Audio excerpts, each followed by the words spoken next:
You do not need to be a professional private town planner to be able to prepare your own development application to then lodge with your local council.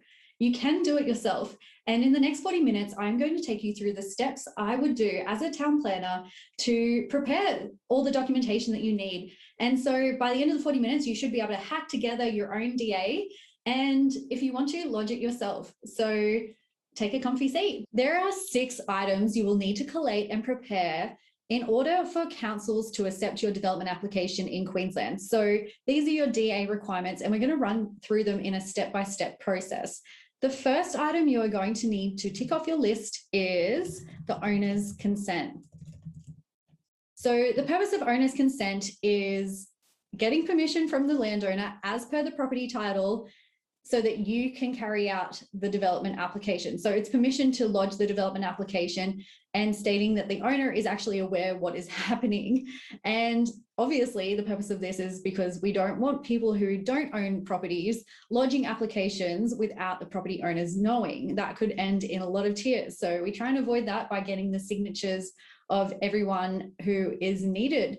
And the way you can work out who needs to sign what is this little handy guide that Brisbane City Council have. So I'll refer to Brisbane City Council's website a little bit because they have so much documentation. It's great. They're a large council and they're pretty onto it. So if your property title, which you should have, check your property title if you haven't already and find out what type of entity actually owns the property. So is it an individual or individuals? Is it a corporation or a company? Is it a trust? Is it a body corporate? Is there a body corporate involved? This is especially important for unit holders. So if you're an individual, obviously, again, Barry Jones owns the property on the property title and Barry Jones is the applicant. You won't actually need a signature. Some councils will still require it, but because the applicant and the landowner are the same entity or person, you shouldn't need to prove anything. However, if it was Samantha Jones, but Barry Jones' name is on the property title, then Samantha's going to need Barry's signature for her to be able to proceed through the development application process. Again, this website is great, run through it. Corporations or companies, again, you need to have appropriate signatures. You can't just have one director if there's 2 directors sign. You can follow this. It's pretty easy. Again, I'll put links below. And once you know who actually needs to sign the form, you need the form. So the state actually has templates. So this is on the Queensland government website, and you scroll down the page. Again, I'll give you a link and come down here to templates. So this will actually be closed when you first come to the website, and you'll go applicant templates, which it says optional, but really it's not too optional. And you're going to either choose company or individual. So those are pretty obvious. Most cases, it'll be an individual that owns the property. And so we'll open this, we'll download it, and we'll open this up. It's very easy to understand what you're going to be putting in here. So it's just saying I, as the property owner, again, name should match whatever is on the property title. If there's 2 owners, you can just you can just copy and paste this same thing. So you could just do this and add it in underneath. There's a few different ways you can do it, but it's not too, as long as the correct people are putting their signatures on there. The second part is as owner of the premises identified as follows. Again, put your full property address on there, put the RP on there as well. Consent to making of a development application by, again, using the example of Samantha Jones and Barry Jones, Samantha Jones' name would go here, because she is the one that is going to be applicant. If you put Barry Jones again or some other entity, and then that didn't match who was actually lodging the application, again, you might run into some issues. You can put your consultant's name. We did used to put our company name JREY in there, but ultimately we prefer the primary applicant to put their name in. It's just easier. On the premises described for, again, you need to kind of detail what you're applying for. So what is the application? Is it a material change of use for a dual occupancy? Are you doing a reconfiguration of a lot for 1 into 2 lot subdivision? You need to detail that a bit here. And then obviously the signature and the date. And we don't need, in most cases, you're not going to need to provide the I guess, master copy of this signature.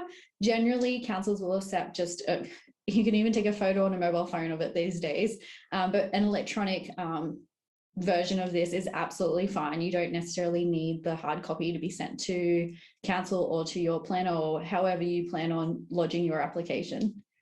So that's the owner's consent in a very quick summary. So that was the owner's consent. And now we're going to move on to item 2. So item 2 is proposal plans. So this is really important.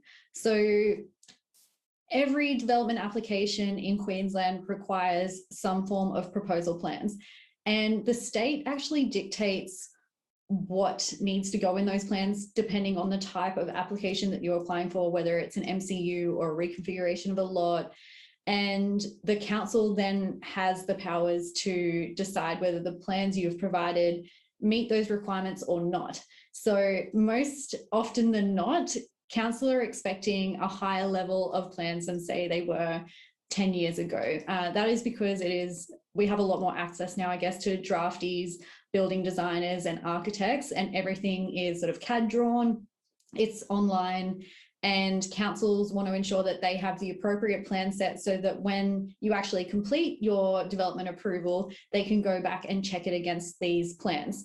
Generally, they won't accept hand drawings anymore. In some cases they do. We have had a few hand drawings submitted or lodged with councils over the years, but generally we've found those to be very frustrating processes because it's just, if you need to make any changes, things like that, hand drawing needs to be continually updated, and it's a bit labor intensive, but in most cases everything is done electronically now. There are a few resources for different websites. Again, I'll use Brisbane City Council here, where they've actually documented what type of plans you need. They talk about the size, they talk about site plans and showing boundaries, natural features. This is an all right, overview. It's not the best resource, I would say. We do have proper documentation for our clients so that they understand what the requirements are, but ultimately we tend to work with the designers one-on-one to make sure that they understand what is needed, because each council again might have more requirements, because what's not on here is, say you're lodging an application for a house in Brisbane, they actually require a 9.5 metre height line. So that's something that your planner will know. But if you're lodging it yourself, as long as you follow these guidelines and have all the basics, anything else additional, council will be able to guide you through that development assessment process if they believe that the documentation on the plans is necessary. Sunshine Coast Council actually had a pretty good resource too. A lot of councils have a well-made application checklist, and what this does is it actually gives you all kind of like what we're doing here, the 6 steps to preparing a development application. Well, they have something similar to make sure that you have all the documentation that they need to do an assessment. So I'm just going to check this new development application one here and open it. And again, some of it's not going to be appropriate for what you're doing. And I'm just coming straight down here to complete set of drawings provided. So they're just saying, do you have, if you're doing a material change of use or some building works, do you have the floor plans, elevations, sections drawn? Do you have the key dimensions? Do you have the existing ground level as defined by the planning scheme?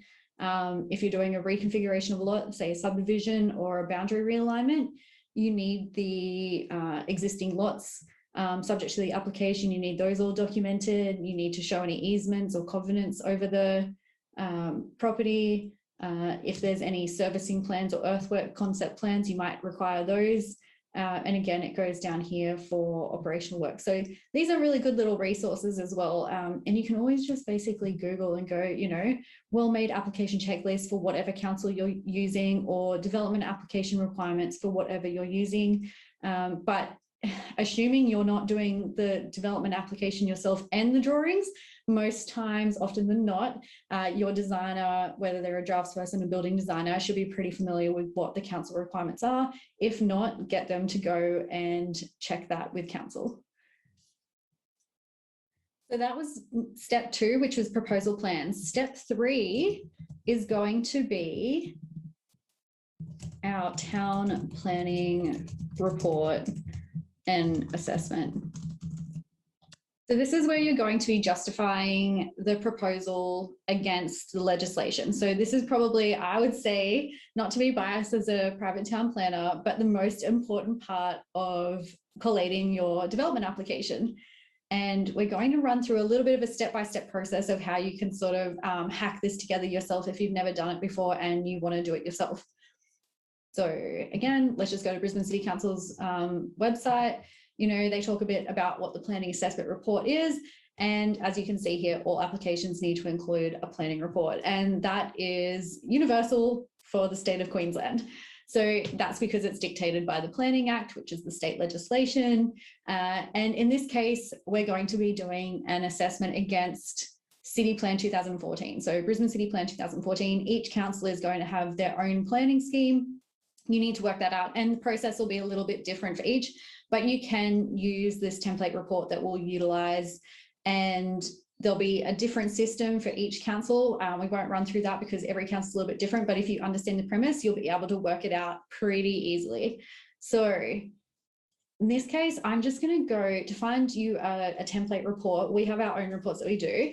So we're not going to run through that. We're going to run through one that the government actually gives you for free. And I think that's a good starting point because it's basically saying these are the information that they want to be able to assess.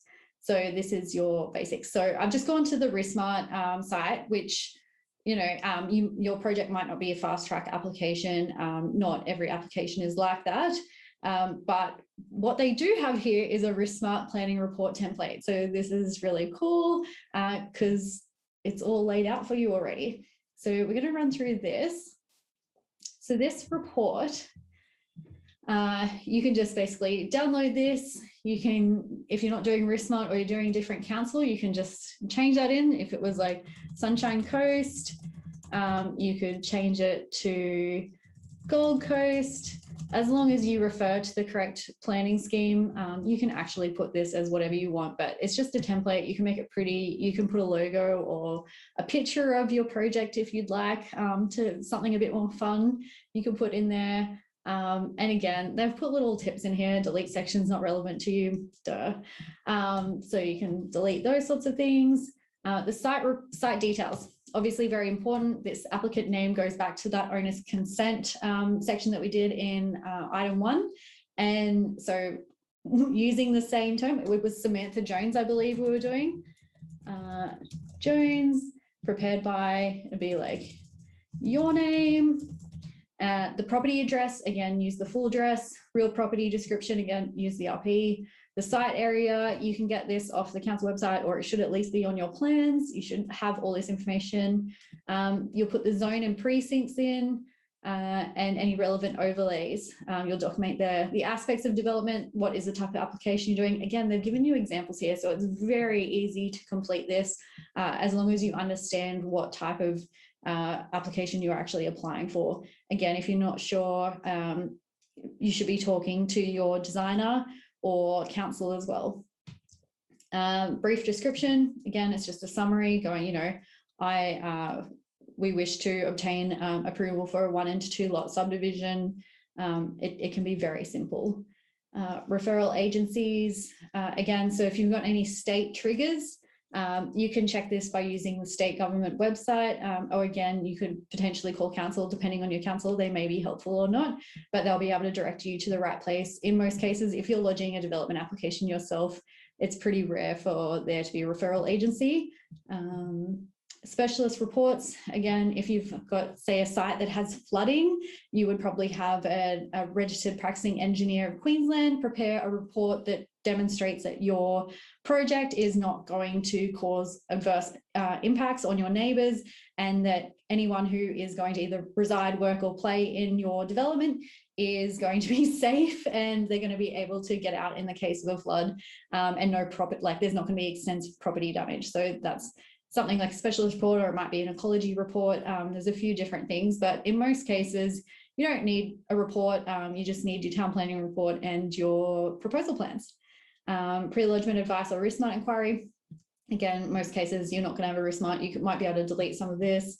If you've had a meeting with council prior to lodging the application, you should be including any meeting minutes. as part of this, just as an attachment, and stating within this report that you've actually already spoken to council. Don't always assume that council's talking to each other and that they've got all the documentation. Most of the time, yes, but you just want to make everything obvious and clear.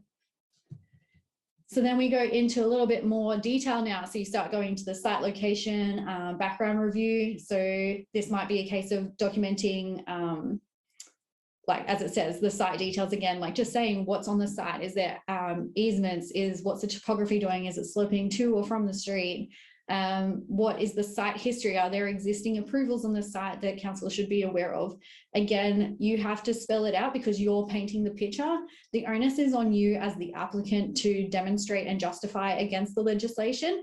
Whilst council should have a lot of this information already, you're the one being assessed, not them. If that makes it clear. Surrounding development in the locality, this is really handy. You know, let's just say, again, just to stick with a 1 and 2 lot subdivision, you kind of want to document any, if the zones around are similar, whether there is existing, you know, subdivisions in the area that are similar to the ones that you're doing. Again, you're painting a picture. Site photos, always great. You can take ones yourself or you can take them off online if they're obviously somewhat up to date. Council also have access to the same photos, but again, you're painting the picture. Proposal. This is where they've actually given you some examples of how to word this, but you can go in as much detail as possible. You can put diagrams in if you like, and you just really want to get across what you're trying to achieve and why you're trying to achieve it. Key details. So this is where you can either, if it was for a house or an extension, you would fill out this one and you would delete the rest of these tables. Again, you would just delete these if they're not appropriate to your thing.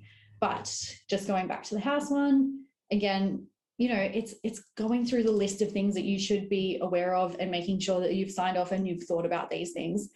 So as long as you have a response to each of these, should be good. And these are pretty much applicable to every council. These are not just for Brisbane, even though it is a Brisbane template. So we're going to go through that. So you would have deleted any that aren't required. So, you know, it's pretty simple, just select, delete. Assessment benchmarks and compliance. So we'll jump through to this. These sections down here aren't too relevant for a simple application. If you're doing anything major that is going to impact regional planning policies, you really should be working with a professional at that point. I'm not going to run through those because otherwise we'll be here all day. Planning scheme and planning scheme policies, again, it's all pretty obvious there.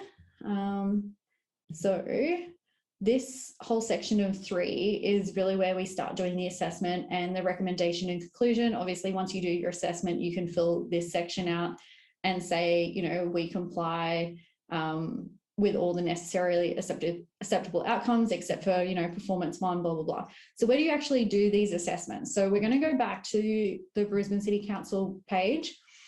And what we're going to do is we're going to view the planning scheme. I'll put a link to this site in the below. And let's just say you're doing a reconfiguration of a lot. So we've got categories of assessment.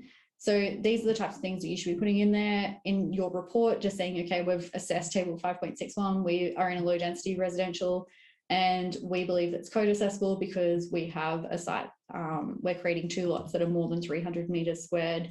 We're within 200 meters walking distance, blah, blah.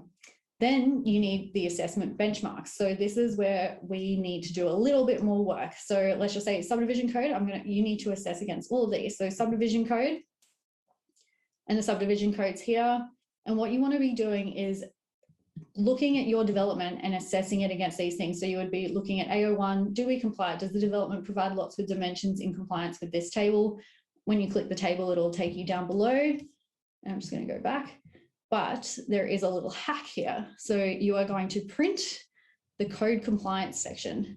And so when you open this up, it actually has already created a little comment section. So what you're going to do here is go complies, and then you would say why. Proposed lots are compliant with table, I'm just going to cheat here and go table X. Obviously, I'll put 9.4.10.3.b. Each allotment has X dimension and X area. And so it complies. But if you didn't comply with this, you would then need to say complies with performance outcome. And then you would do an assessment against P01, not A01, because if you don't comply with this table, you would need to demonstrate why you actually comply with this. And so that's just writing a statement, again, justification, and then you can go back to this RISMART planning report template that we're utilizing. And again, you would say, well, here's P01. You would just copy and paste the performance outcome. So you could just copy this and put it in there, copy the acceptable outcome, and then go, well, we comply with, even though we don't comply with the site area in here, we comply with P01 because, the next door neighbor is the exact same size. And so you would just run through all of this and you would have to assess it all. And that's the basic council assessment now. Again, I don't want to run through this all day because let's just say it takes me a couple of hours as someone who's been doing it for a decade to run through these, but this is just what you need to do. But that is a handy little hack there to be able to do this in a couple of hours rather than having to learn it for days. Okay, so we've been through step 3 and now we're moving on to step 4, which is the state forms. So every development application in Queensland will require at least one DA state form to be completed and lodged at the time of the application. And you will find this back on the state government website. Again, some councils have little shortcuts through their planning portals. However, you can just go straight to the source, which is the template. So remember before we were at the applicant templates and we're looking at the owner's consent. We're actually moving up here to forms, development application and change application forms. And you can see here that there is a DA form 1 and a DA form 2. It should have some referral checklist for building work. Oh yeah, down here. So guides to using development application forms. So if you ever get stuck, you can always come down here. They have different fact sheets and planning reports. There's so much information online now. If you want to do anything yourself, a quick Google will give you the answer. So let's just run quickly though through DA form 1 because most applications are going to require this. So I've just downloaded it. It's in a Word format. I'm just going to close this, don't save. And you can see it always read the top of the form because it will actually show you and I guess clarify when you need this form and when you don't need the forms. So here, this form must be used to make a development application, including a code assessment or an impact assessable, except we're applying for development involving only building work. So if you're doing a development application involving building work, only use DA form 2. So it goes down to say, building work associated with any other type of accessible development, material change to use, operational work, use DA form 1 and parts 4 to 6 of DA form 2. So what that is saying is if you're just doing a reconfiguration of a lot, you would use DA form 1, you would complete it, you wouldn't worry about DA form 2. But let's just say you were doing house renovation and the only trigger was for building works. There was no material change in use. There was no reconfiguration of lot. There was no operational works. You wouldn't worry about DA form 1. You would just do DA form 2. So sometimes I guess gets a little bit complicated, but again, worst case scenario, if you're not sure, just complete both forms and council when you lodge will go, hey, get rid of that form. You don't need it. That is the worst thing that could happen, which isn't bad at all. So what goes into this DA form 1? So applicant details, again, that should match what's in your planning report. And again, on your owner's consent, contact name, postal address, email address. Again, a lot of this information will go public because a lot of forms will be on the public file. So just know whatever you put in here, other people are going to be able to read it. Owner's consent. This is where that section 1 came important. Do you have the written consent? Otherwise, you can put no. Let's just say, again, back to our example, Barry Jones is the property owner and Barry Jones is the applicant. You would just go no, that's not required because the owner matches. Location details, again, if you have multiple addresses, you can do street address and there'll be a section saying additional premises. So you can add this as another form. Every council has a little bit different. Sometimes you can just copy and paste this in here and do a section C, but assuming that you'll just work it out. You can add it as a section C. There's lots of ways to achieve the same outcome, I'd say. Coordinates of premises, again, you don't need to do the coordinates if you're just doing the street address. Additional premises, again, do not required if you've got all the premises here. You don't need to fill out A and B if you've only got one property. But if you say have one property that has 2 lots in it, let's just say it's RP lot 1 and 2 on RP XYZ, you would have to put both of those on here. You don't just do one. Additional premises, identify anything following. Okay, so again, you should understand whether your site is in a tiled area or on airport land. This will be pretty obvious to you. So you only have to tick it if it applies. There is no, don't touch it if it doesn't apply. Are there existing easements on the premises? Again, this should be on your property title and should be on your proposal plans if there are any easements. If there are, click yes. If not, click no. And so that's pretty easy actually. So this is how you click. You just double click on those and change the default value to ticked.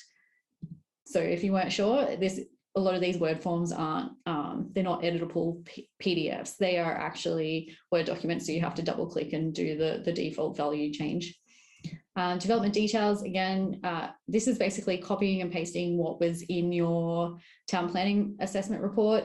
If we were doing a subdivision, it would be reconfiguration of lot. So I change that value to ticked. It would be a development permit, ticked. And I would know whether it was code accessible or impact accessible. So this one is, example is going to be code. And we're going to go, it's a subdivision, 1 lot into 2 lots. So you can just put a little bit, and I will say that I've prepared relevant plans because I completed section 2 appropriately. Additional aspects, again, you would only click additional aspects required if, say, you were doing a subdivision, plus you were doing material change of use for 2 new houses because they triggered for some reason as part of that planning scheme.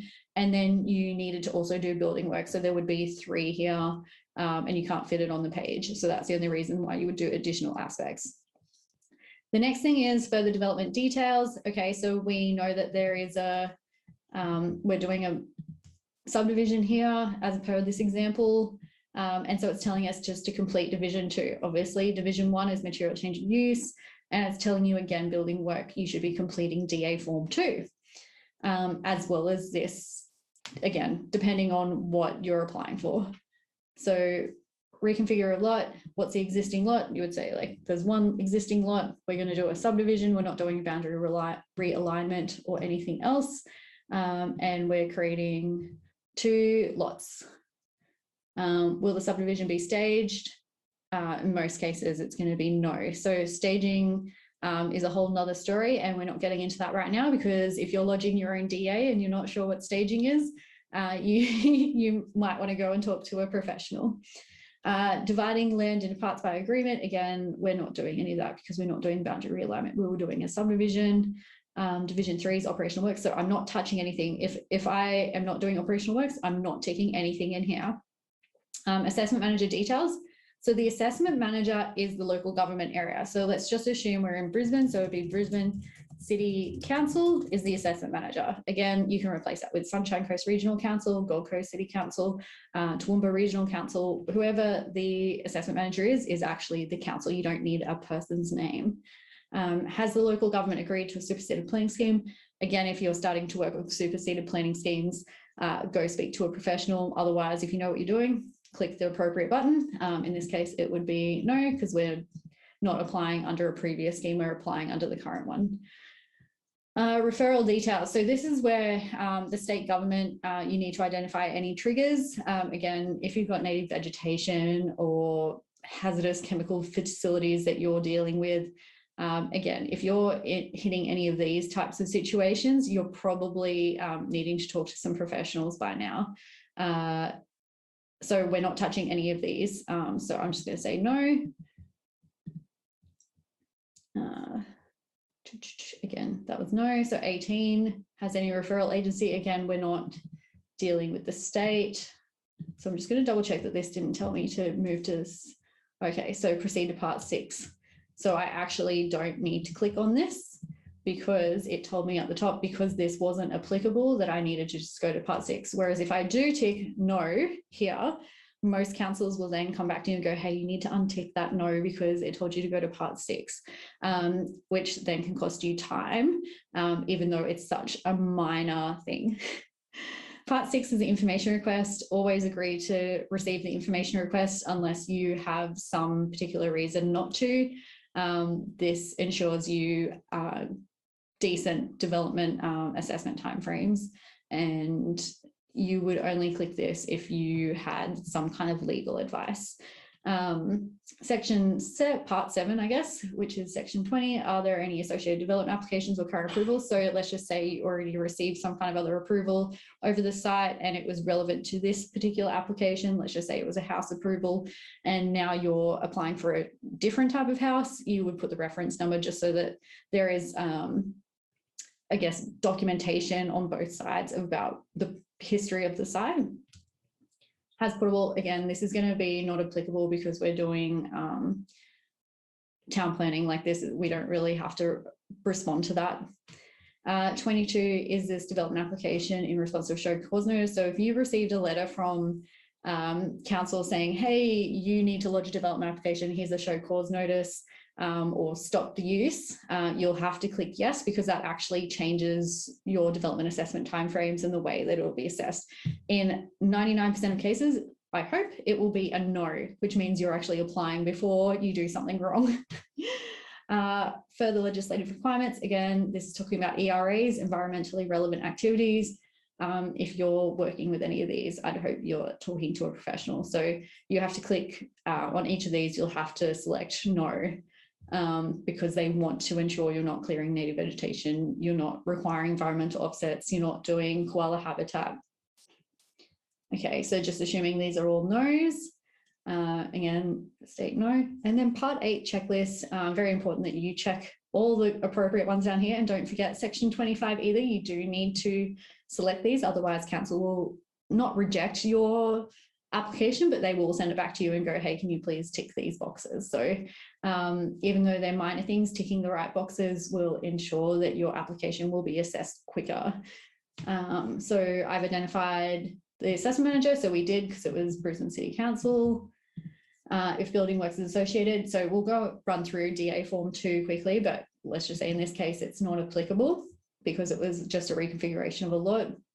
We've got the supporting application information, which is your DA forms, your planning report. So it runs through here like a planning report and technical reports required. So yes, we have those.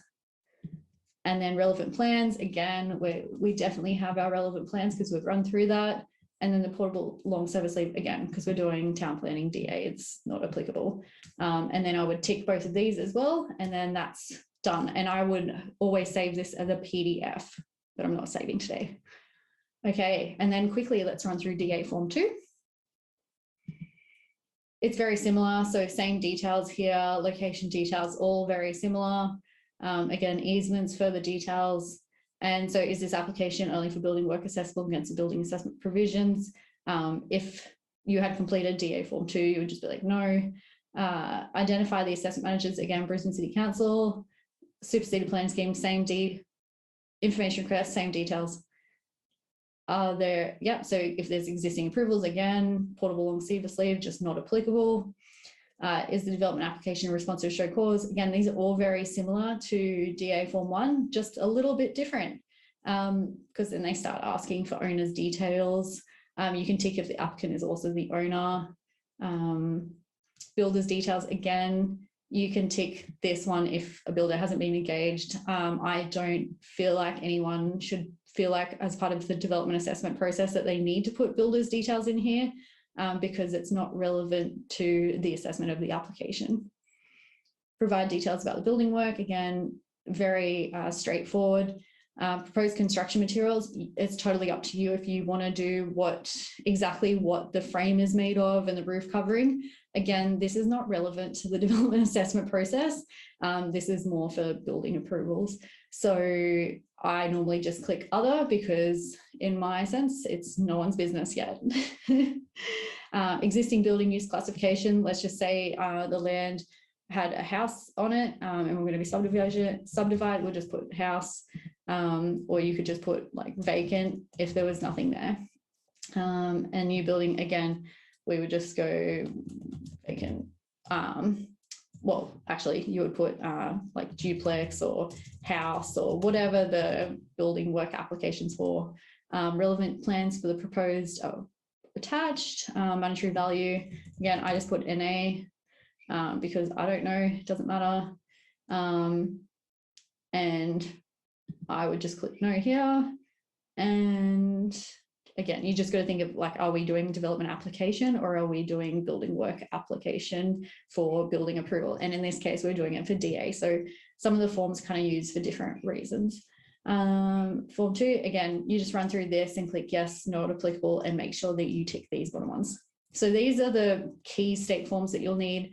Again, most applications are going to need DA Form 1. Some applications will need just DA Form 2.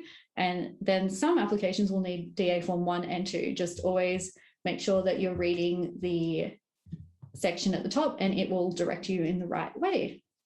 So the 5th action we need is the council forms. So I have been a bit. So number 5, council forms. And this is where you'll need to take a little bit of action and find out what forms your particular council needs. We've been utilising Brisbane City Council for a while, and you can follow the same process that I'm going to do for Ipswich. But every council is going to have a different requirement. Some are going to be online forms, some are going to be Word documents or PDFs that you need to complete. But if you follow this process, you'll be ipswich easily. So all I did was basically Google Ipswich. All I did was basically Google Ipswich City Council application lodgement requirements. And then you can see down here, I've just gone down reading going, oh, okay, if I need to do a properly made application, these are all the things I need, you know, supporting application, development assessment forms, we need the owner's consent. So it's all the same things. It's always going to be similar, just spelled out a little bit differently. But then what you can see is they've got a development application lodgement form. So this will be something that is specific to this council. So you can follow the same thing for whether you're working in any regional council or city council in Queensland. So the development application lodgement form, I'm just going to download that and open it. And you can see it's very similar to the DA forms, but then they're going to start asking you about fees, which we'll move into in a second. But you can follow this same process for all different councils. So our final step here is, I'm going to move it over here, is council fees. So I'm going to also call this development assessment fees. So at the time of lodgement, most councils are going to require you to pay the development assessment fee. Every council is going to have a different process, such as Brisbane City Council, once you lodge an application, they'll actually take up to 5 business days to review your documentation, or list steps 1 to 5, make sure that's all correct, and then they'll send you out an invoice for the development assessment fees. Other councils require you to identify the fees up front, and this is how I do it. So you would just, for your particular council, you would just Google Brisbane City Council assessment fees. Again, you could replace that with Sunshine Coast, Gold Coast, Toowoomba assessment fees. Something's going to come up up the top or near the top. And you can see that Brisbane City Council is very obvious.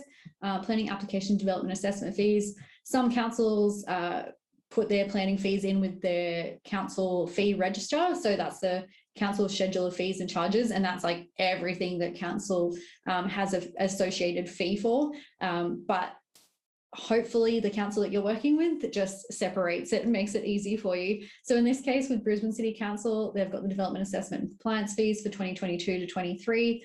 you need to make sure you're working from the correct document as well. So there's a Word document and then there's PDF. I always just open up the PDF because why would you need the Word one?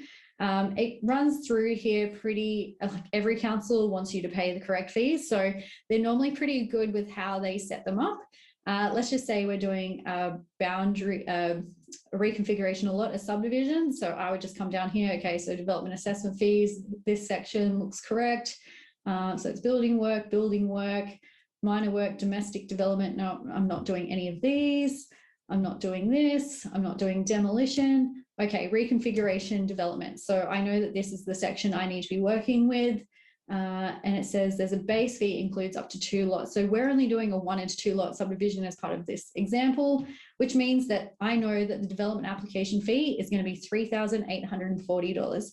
If I was doing a 1 into 3 lot subdivision, it would be this $3,840 fee plus $768. So those would be the combined fee. So every council, again, has these fee schedules. It's just that some present them a little better than others. Others will have, you'll need to actually find it within their fees and charges. So they'll have all other things in there like cemetery charges and waste collection charges, and you'll have to find the development assessment ones and then the one that's relevant to yours. If you have any troubles, you can always contact the council and just confirm before you lodge the development application what the fee is likely to be. Again, if you don't nominate the right one, I'm sure they'll let you know.